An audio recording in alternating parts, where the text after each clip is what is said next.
All right, let's take a look at one of my favorite Beatles songs, Come Together. And so let's jump right into it. The very first part goes like this. Now,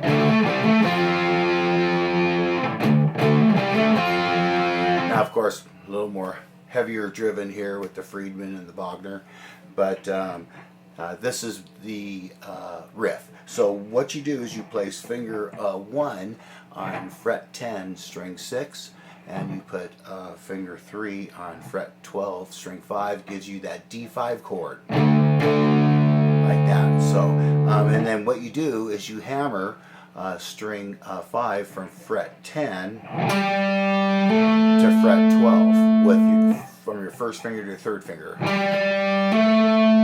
Okay, so and then the last thing you do for that particular riff is you play strings 3 and 4 at the 10th fret by placing your first finger flat, like that. So that's once again fret 10, fingers 3 and 4. And the whole thing goes like this.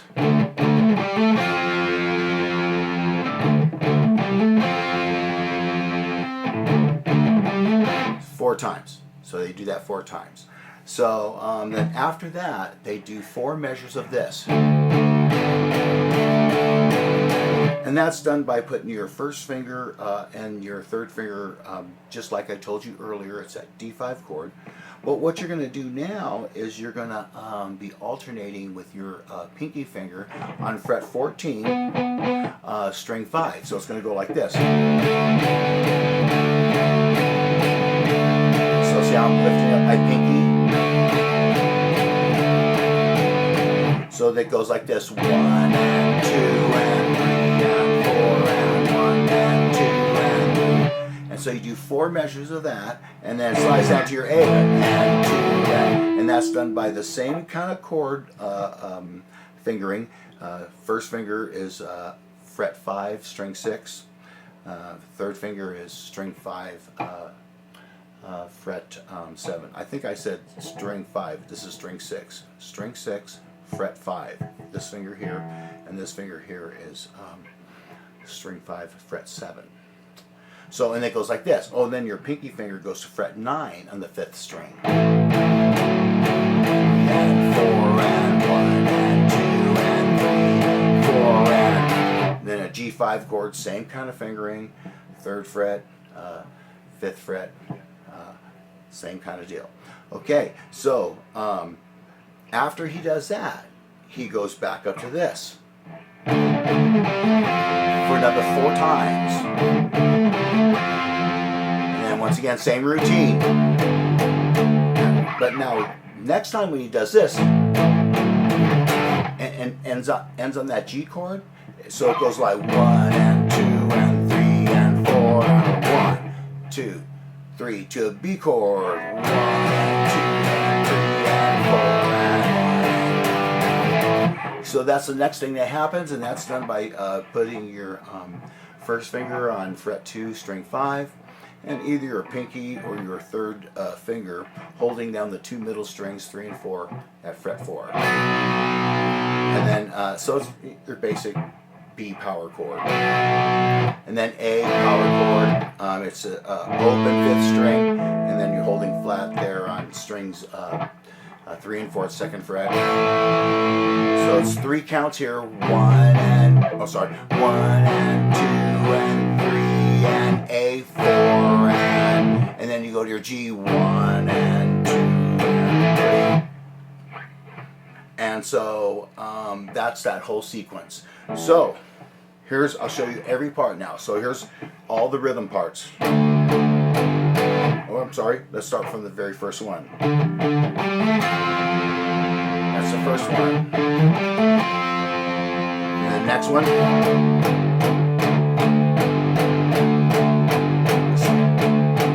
We'll go ahead and go the full length.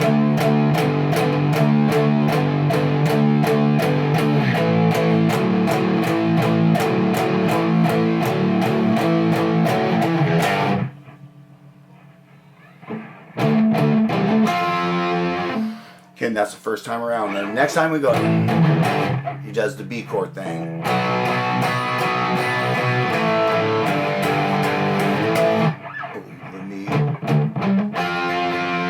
does that for time, and then Billy Preston comes in with that really cool organ solo. And so I'm going to show you kind of like what Joe Perry's doing, and I'm just trying to match the notes the best I can. So here's the organ solo on guitar, something like this.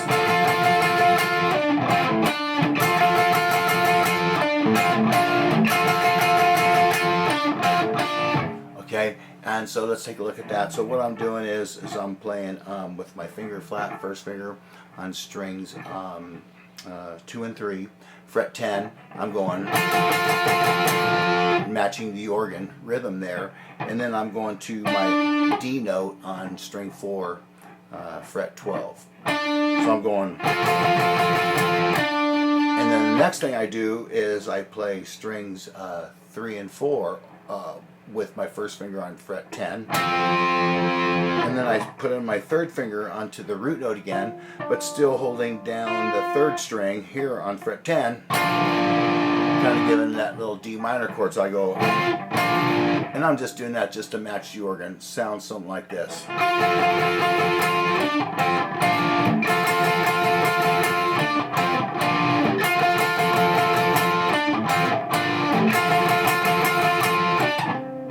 And then the next thing is, okay, and that's done by being on here string 1, fret 15. You're going to bend your G note up to your A. So you're going to go and do it again. Back up there. Again. Now you can do the same thing on string 2. You're going to bend your, see, this would be a D note up to your E note. Okay, so watch.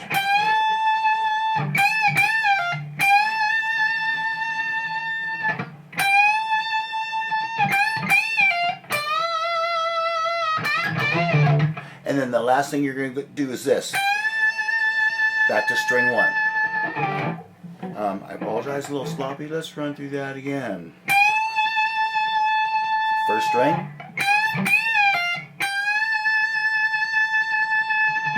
Okay. Do it again. I'm going a little slow. So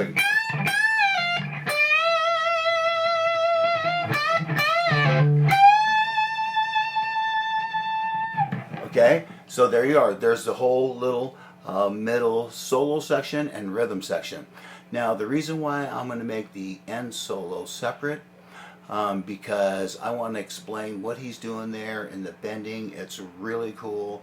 It's one of my favorite solos ever. It's the ending solo of Come Together, and I'm going to talk about that. I'm going to rip it apart in detail and show you all the bends there and how to bend those things correctly. And so watch for that. That's going to be the very next video. Practice, subscribe.